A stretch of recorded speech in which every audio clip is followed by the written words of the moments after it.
आप सबके सामने एक बहुत गंभीर विषय प्रस्तुत करना चाहता हूं और वो विषय है मौत का व्यापार। हमारे भारत देश में और दुनिया के सभी देशों में पिछले लगभग 100 वर्षों से एक ऐसा खतरनाक व्यापार शुरू हुआ है जिसको सिर्फ मौत के व्यापार की ही संज्ञा दी जा सकती है। इस मौत के व्यापार में कई तरह की चीजें शामिल हैं, कई तरह के व्यापार शामिल हैं। भारत में और दुनिया में सबसे बड़े पैमाने पर जो मौत का व्यापार चल रहा है वो है कीटनाशक दवाओं का, जंतुनाशक दवाओं का और रासायनिक खादों का। आप सभी जानते हैं कि सन 1960 के दशक में हमारे देश में एक क्रांति हुई थी जिसको हरित क्रांति के नाम से जाना गया। इस हरित क्रांति के बारे में सारे देश में और दुनिया में ये प्रचार किया गया कि अन्न का उत्पादन बढ़ाना है और कीटकों से फसल को बचाना है, जंतुओं से फसल को बचाना है।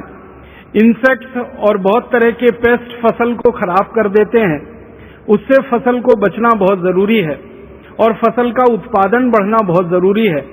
ताकि दुनिया की आबादी का पेट भरा जा सके। भारत में और दुनिया में एक नए तरह का विज्ञान चलाया गया और वो नए तरह का विज्ञान मौत के व्यापार में बदल गया धीरे धीरे। हमारे भारत देश में सन 1960 में जब ये हरित क्रांति की शुरुआत हुई तब एक भी किसान ऐसा नहीं था जो अपने खेत में कोई जहर डालता हो। एक भी किसान ऐसा नहीं था जो धरती मां के साथ जहरीली दवाओं का उपयोग करता हो। हमारे भारत देश में कृषि कर्म जो माना गया है वो आध्यात्मिक काम माना गया है, बहुत बड़ा आध्यात्मिक कर्म माना गया है और हमारे किसान धरती को मां मानते हैं। तो मां की धमनियों में, मां की शिराओं में जहर नहीं घोल सकते, मिट्टी में जहर नहीं डाल सकते। इसलिए हमारे किसान कभी भी खेत की मिट्टी में पेस्टिसाइड्स, इंसेक्टिसाइड्स, हर्बिसाइड्स, फंगीसाइड्स आदि आदि कभी नहीं डालते थे और ना हमारे देश की मिट्टी में यूरिया, डीएपी डाला जाता था। लेकिन 1960 में कृषि क्रांति के नाम पर, हरित क्रांति के नाम पर किसानों से कहा गया कि अगर खेत में आप ये नहीं डालोगे, यूरिया, डीएपी का खाद नहीं डालोगे, फर्टिलाइजर नहीं डालोगे और ये कीटनाशक और जंतुनाशक दवाएं नहीं डालोगे तो खेती सारी चौपट हो जाएगी, अन्न कुछ पैदा नहीं होगा, सारा देश भूखा मरेगा और किसानों को भी भूखा मरना पड़ेगा। लिहाजा धीरे धीरे किसानों को पहले मुफ्त में और बाद में पैसे से बेचकर रासायनिक खादें दी गई। 1960 में जब रासायनिक खाद सबसे पहले शुरू हुई हमारे देश में तो किसानों को मुफ्त में दी गई। किसानों ने उसको मुफ्त में डालना शुरू किया। धीरे धीरे मिट्टी को उसकी आदत पड़ गई, फिर खरीद के डालना उसको शुरू किया और अब होते होते इस देश में 1-2 नहीं, 10-20 नहीं, 1000-2000 नहीं, लाखों मीट्रिक टन में जहरीली खादें और कीटनाशक दवाएं खेतों में पड़ रहे हैं। बहुत दुख होता है ये कहते हुए कि आज से लगभग 40 साल पहले या बहुत अधिक कहें तो 50 साल पहले एक भी किसान के एक भी खेत में 1 ग्राम भी रासायनिक जहर नहीं डाला जाता था। आज उस भारत देश के गांव के किसानों की जमीनों में हजारों लाखों मीट्रिक टन रासायनिक जहर डाला जा रहा है। हमारी भारत सरकार के आंकड़ों के अनुसार एक वर्ष में करीब खेतों में 1,90,00,000 मीट्रिक टन रासायनिक खाद डाल दिया जाता है। यूरिया के नाम पर, डीएपी के नाम पर, सिंगल सुपर फॉस्फेट के नाम पर, अनेक तरह की रासायनिक खादों के नाम पर 1,90,00,000 मीट्रिक टन जहर हर साल खेतों में डाल दिया जाता है।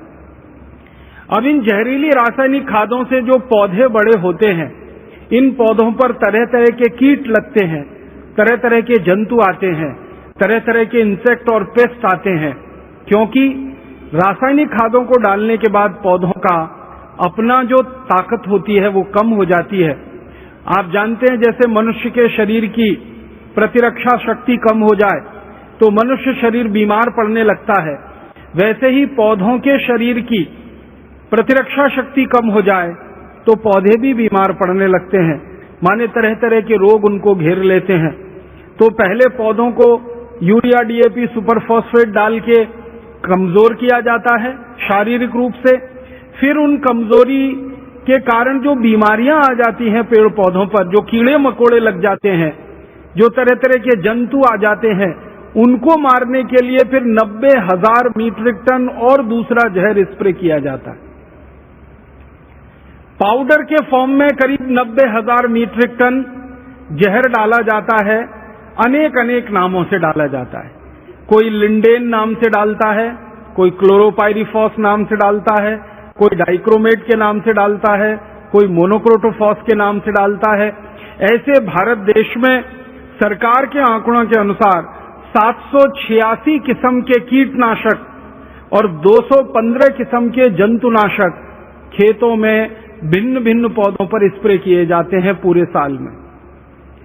अब इन सब जंतुनाशक और कीटनाशकों को जो स्प्रे कराते हैं किसानों के द्वारा, इसको स्प्रे करने के लिए हमारे देश में 90,000 मीट्रिक टन पाउडर फॉर्म में जहर पैदा होता है और करीब 1 करोड़ लीटर लिक्विड फॉर्म में दूसरा जहर पैदा होता है, जैसे एंडोसल्फान, जैसे मेलाथियान। कुछ जहर हैं जो द्रव फॉर्म में है, लिक्विड फॉर्म में है, और कुछ जहर हैं जो पाउडर फॉर्म में है। जो पाउडर फॉर्म में है 90,000 मीट्रिक टन, जो लिक्विड फॉर्म में है 1 करोड़ लीटर। अगर दोनों को इकट्ठा कर दिया जाए और उसको भारत के लोगों की संख्या से बांट दिया जाए तो आपको सुनकर बहुत दुख होगा कि आप सब में मिलकर हर साल लगभग 200 मिलीग्राम जहर इन जंतुनाशकों का, कीटनाशकों का अपने शरीर में भोजन के रूप में खा जाते हैं, जो शरीर को भिन्न भिन्न बीमारियों का शिकार बना देते हैं। हमारे भारत के खेतों में डाली जाने वाली जो रासायनिक खाद है और हमारे देश के फसलों के ऊपर छिड़का जाने वाला जो जहर है, इसके बारे में जितने भी रिसर्च हुए हैं भारत में और भारत के बाहर, वो ये बताते हैं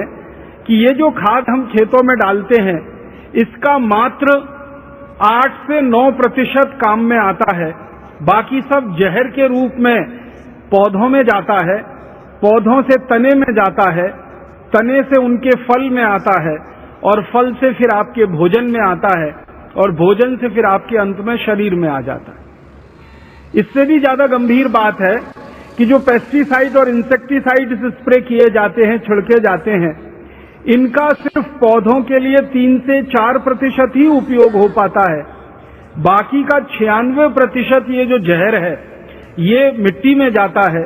मिट्टी से पौधों की जड़ों में जाता है, जड़ों से तने में जाता है, तने से फलों में जाता है, और फल से फिर आपके भोजन में आ जाता है।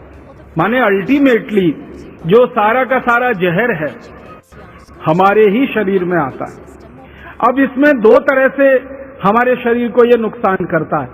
हमारे भारत देश का जो कृषि मंत्रालय है, उनकी जानकारी के अनुसार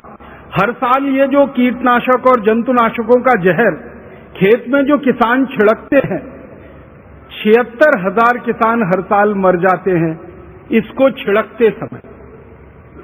आप जानते हैं हमारे देश में कपास की एक फसल होती है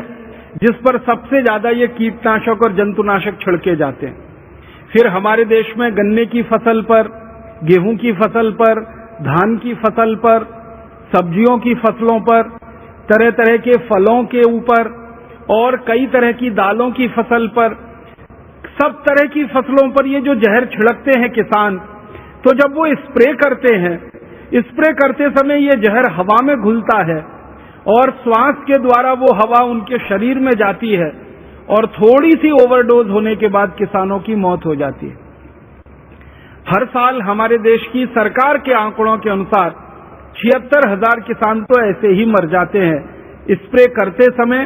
दवा को छिड़कते समय, और उनका इलाज नहीं हो पाता क्योंकि इन जहर को शरीर से बाहर निकालने के लिए दवाएं उपलब्ध नहीं हैं। ज्यादातर किसान जब इन जहरीले कीटनाशकों के और जंतुनाशकों के प्रभाव में आते हैं तो डॉक्टर के पास पहुंचते पहुंचते मर जाते हैं।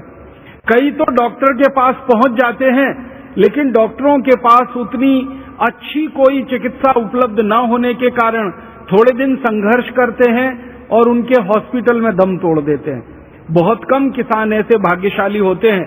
जो इन दवाओं के दुष्प्रभाव में आने के बाद जीवित बच पाते हैं या पुराने जीवन में लौट पाते हैं।